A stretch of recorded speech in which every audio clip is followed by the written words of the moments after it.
So I have this old water cistern that dates way back on the house. I've never used it. It just collects rainwater, and I don't know if it has a crack in it. Eventually it drains itself out. It's not used anyhow. But I've never had the cistern or the concrete cap for it replaced. And I just tried to disguise it a little bit by putting all these flower pots on it. And the problem is getting these things watered. I do all my watering by timer controlled valves, and the scheme I had for this, you have all these little separate feeder hoses going into each of the flower pots, and it's pretty easy to hit them with weed whackers and things like that and tear them up. I was kind of going to go to a scheme like I used for this other one. I've done a couple videos on this guy where I just have a single hose running over to it, and then another small hose that just snakes all over inside of there, and it has the little weep holes in it so it oozes out the water where needed. So turn a bunch of flower pots into one big raised planter. So that's the project here. This is, I think, roughly 4 foot diameter on the concrete, and it's round. I'm sure it was cast in place and then lowered down here on top of the cistern. There's also this metal plate that covers it up, and it just has a chunk of concrete in the middle of it that holds it down, but it can be lifted up fairly easily. I don't really want mud from the pot if we have heavy rains from getting out and running around on the concrete, so I have some thoughts about how to handle that as well. Your normal flower pot, of course, has some sort of bleed holes on the bottom, either on the side or on the bottom, to let excess water out, and this planter will be no exception. But I don't actually want to have a bottom on the planter. The concrete and steel will be the bottom, but I don't want it to just be a framework sitting on the concrete either. I'm planning on making the planter an octagon, and since there's 8 angles in an octagon,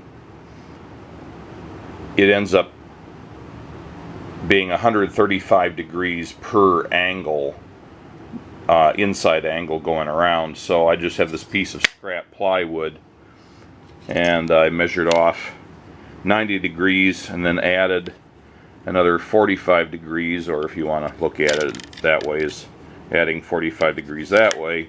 This makes 135 degrees, so I'm going to cut that out and use that as a sanity check mock-up. And I also have these scraps of wood. I'd done a calculation that each side would be about 17 inches, so I just cut these at 17 inches long, and there's 8 of them.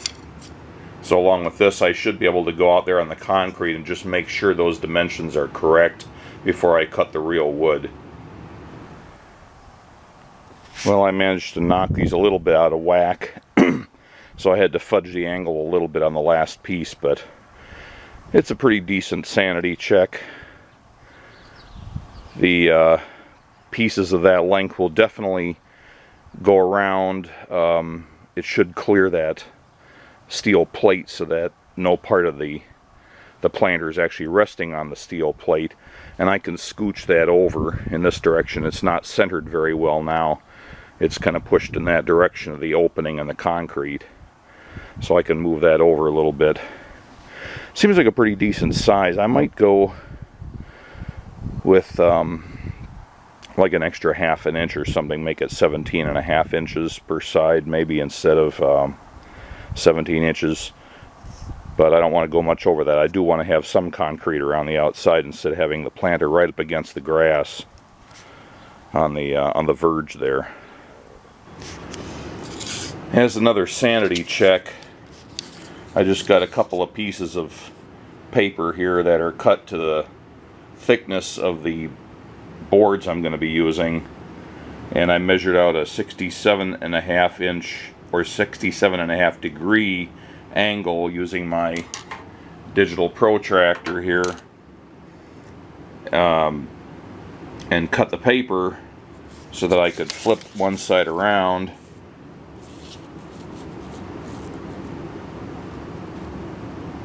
and line it up like that, and then make sure that the template I made before at 135 degrees actually does work out with that cut angle. Occasionally I'll flip to the complementary angle in my head and screw something up, so I like to do these double, triple sanity checks. So basically I need to get my boards down and then have a saw blade set not at 67.5 but 22.5 degrees. That's the angle here from 90 degrees. So if I have a saw tipped at that 22.5 degrees, it'll leave me with an angle here of 67.5 degrees. Double that and you get the 135 degrees for the overall angle. So for the boards, I've got these 5.5 by 1.5, I think by they're 8 foot long boards, and when I bought these I thought they were cedar because they were in the cedar aisle and they were marked cedar, but then it actually turns out that they are not cedar. Well, it says Prime SYP CLR. The guy at the store said no, actually those are some other kind of wood, but they're faux cypress, or faux, not cypress, faux cedar.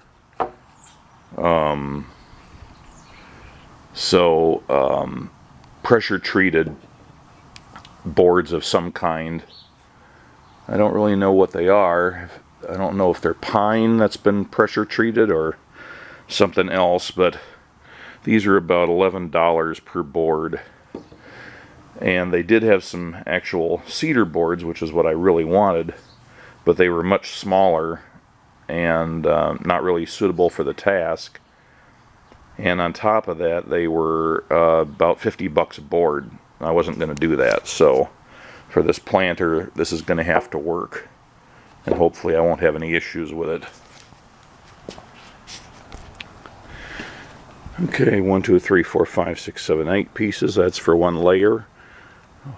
Another 8 pieces for the other layer. I'll cut to dimensions. Now I have to cut them at the angle. That'll be easier done inside, but these long boards, I was trying not to do them on the table saw. It's just too unwieldy.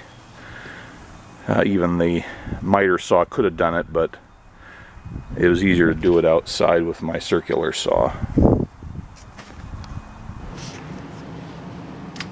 And with my, I keep forgetting if it's called a bevel saw or a miter saw.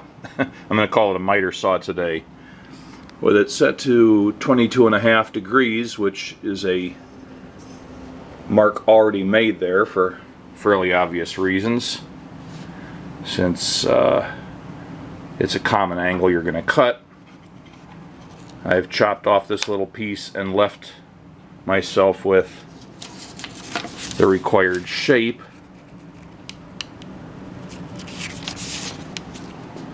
Now I just got to flip this around. I made a little mark on the saw so I know where to index it to. Great precision is not required here. And there's that.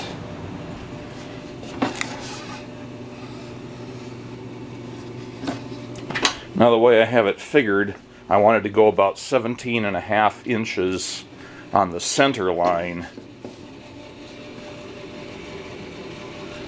So, if I set my ruler up there, 17.5 inches on the center line, came out just right. They look too short because they're tall. I keep double and triple checking to make sure I'm not screwing something up.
On each of these pieces, I'm checking it out to see which side is uglier, and that's going to go on the inside.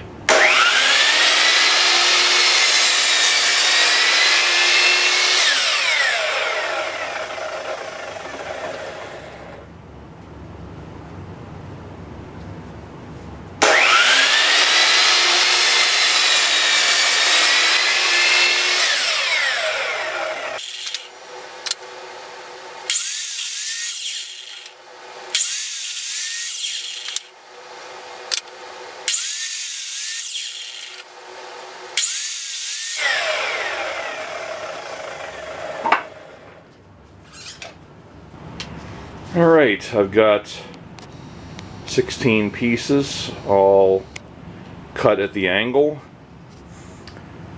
and I'm going to take, for a final sanity check, although it's going to be too late to do anything about it really, I'm going to take half of them out and set them up in that space over the cistern.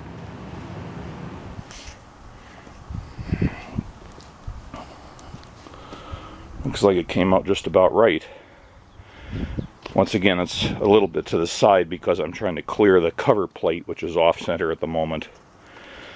But once it gets all bolted together. Now I currently have on order from my friendly neighborhood metal fabricators some heavy aluminum angle brackets that will go on the inside of the corners and screw into it with stainless steel screws to hold it all together. And that'll also hold the two tiers together, or the two levels, because they'll span from the bottom to the top, although I'm having them made a little bit short so they don't quite touch the bottom and they stop a couple inches short from the top, which is about where I expect the soil level to be. So the next step is to go and pick up some soil to fill this with and some stainless steel screws, and then I've got some wood sealer that I'm going to put on the ends of the wood where I cut it.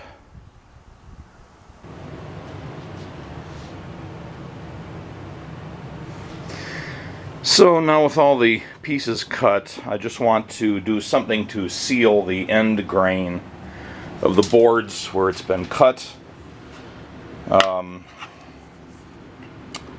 I just decided to use this Minwax Helmsman spar urethane. I think that's the key word, is the spar urethane. Indoor and outdoor rain and moisture protection. Exceptional protection. Woo. Deals with temperature changes, rain and moisture, lots of sunlight. And I found this on a lot of websites about woodworking and deck preparation and things like that, that it's good for that. It says doors, windows, trim, bathroom cabinets, bar tops, kitchen countertops, outdoor furniture. Protect wood against nature's toughest conditions. Forms a protective barrier against rain and moisture, and this special oils allow the finish to expand and contract as the wood seasons. Temperature and humidities change. Enhanced ultraviolet absorbers. Deals with the effects of the sun. Anyway, so I'm going to slap some of that on there. I don't think it can hurt. It can only help. Well, I've got one thick coat on. Let it soak in. They recommend going 4 hours and giving it another coat. I've also applied liberally to any place where there were knots. And I've got it pretty much set up so the knots are on the inside. So I don't think there's that much on the other side that would need to be treated like that. So, moving along, I'm not expecting to receive the aluminum brackets until a couple of days from now at the earliest, so I'm going to have a little bit of time off on this project. And after a second coat, I think that'll be plenty. I'm going to put my heater fans on this because it's still pretty cold, and in the morning. Tomorrow is Easter. I've got gigs most of the day, but I have to remember to turn off the fans before I leave home. It seems like Easter and Christmas are the ones that I have the most gigs on. Go from one place to another all morning long. Anyway, then in the afternoon, before we have the family get-togethers, I can check the other sides and see if I want to add a little bit of sealant to a spot here or there. Then it's just a matter of waiting for the aluminum parts to come in. Oh, by the way, I did pick up some staples from my electric staple gun, and that'll be to attach the landscaping fabric I'm going to use as the bottom of this thing. And then I've got my number 14 size stainless steel sheet metal screws, 1 inch long.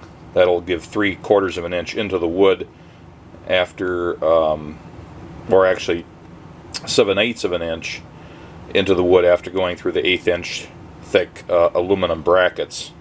And I think that'll be plenty of grip for what I need here. Much cheaper to buy a box of 100 than to buy the number I actually need. Alright, I picked up my custom sheet metal order. 8 aluminum brackets made out of 1/8 inch thick aluminum. 3 inches to each side and 8 inches long. These are both 5.5 inch pieces, making an 11 inch total height. And the idea was I'm probably going to have the soil about 2 inches from the top, and I don't want the bracket going quite to the bottom. So if I offset the bracket about 1 inch from the bottom and about 2 inches from the top, then that'll be just about right. So what I need to do here is make up a drilling jig for these, figure out where I'm going to put the holes. I'm not sure if I want to put 3 holes or 4 holes per bracket. I have 100 screws, and with 8 brackets, just pretend like I only had 80 screws. That would still allow me 10 screws per bracket. So I could have 1, 2, 3, 4, 5, 6, 7, 8, 9, you know, something along those orders. I have to figure out how many is ridiculously high and how many is not enough, and then make up a jig to drill them all the same way. There's my template, and I use my center punch to do that, and flip it around and fold this piece over the other way, and then repeat the process. So here's just a little bit of a fit up. That's the way it's going to go in there.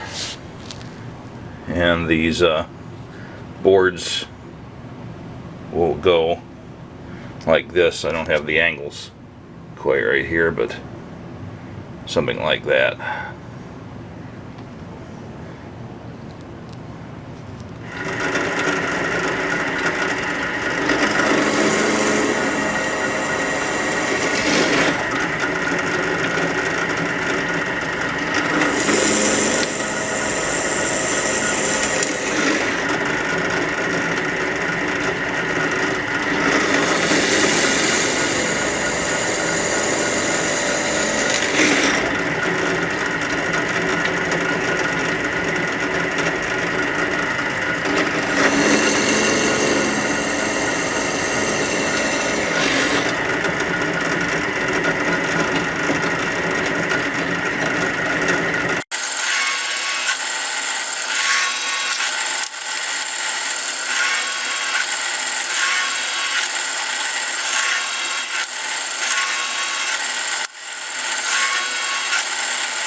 Alright, so all of the brackets have been drilled now, and little notches filed for where they should align with the seams between the 2 boards when they're put together. Now I realize I don't have any flat place to lay this out when I'm screwing it all together. The concrete's not flat, driveway's not flat, garage floor's not flat, Basement floor definitely isn't flat. I don't have a nice 4x8 sheet of crap plywood. I may actually visit the Home Depot or somewhere in the next day or two and pick up a 4x4 pre-cut piece of like 1/2 inch construction grade plywood or something cheap that I can just use, because this whole thing will fit on a 4x4 piece during assembly, and that'll help assure that I put it all together square and true. It may need to be shimmed slightly where it lays on an uneven surface, but I'd rather that to have a real mess of it by trying to assemble it in the first place on an uneven surface. So I have a 4x4 piece of 3/4 inch plywood laid down on the garage floor just to have a hopefully a little flatter surface without the twist to it that the garage floor has for drainage. And I'm starting to screw in the brackets. I think the trick here will be to keep things in reasonable alignment while I'm doing this. It's very easy with the boards loose, and I only have 2 hands, and one of them is on the drill, to keep things in decent alignment. We'll see how it goes.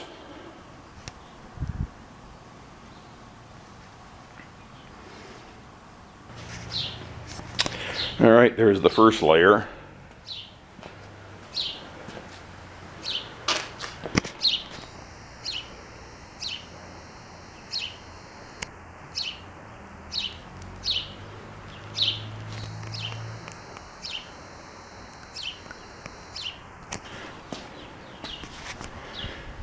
Okay, there's the basic structure.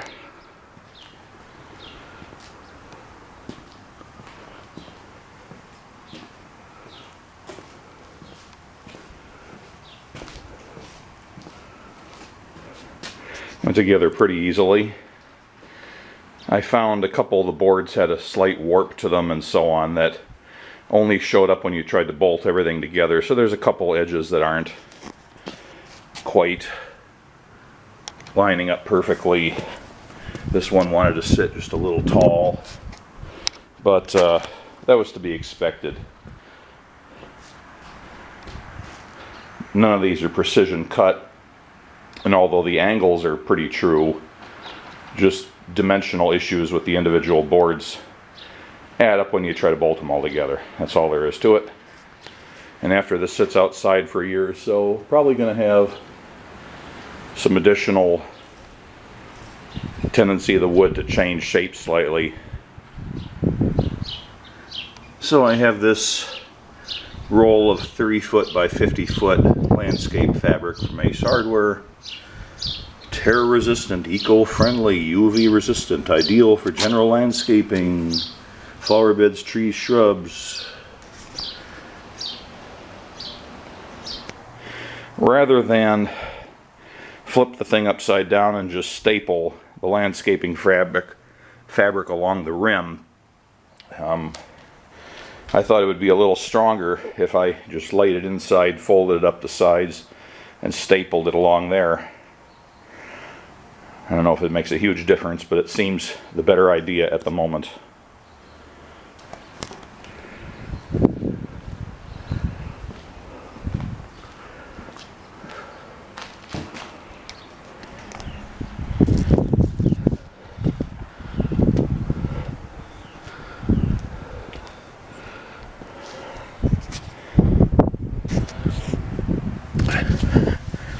As with my other little raised garden in the front yard, I filled it about halfway with topsoil and then put potting soil in to bring it up to the level.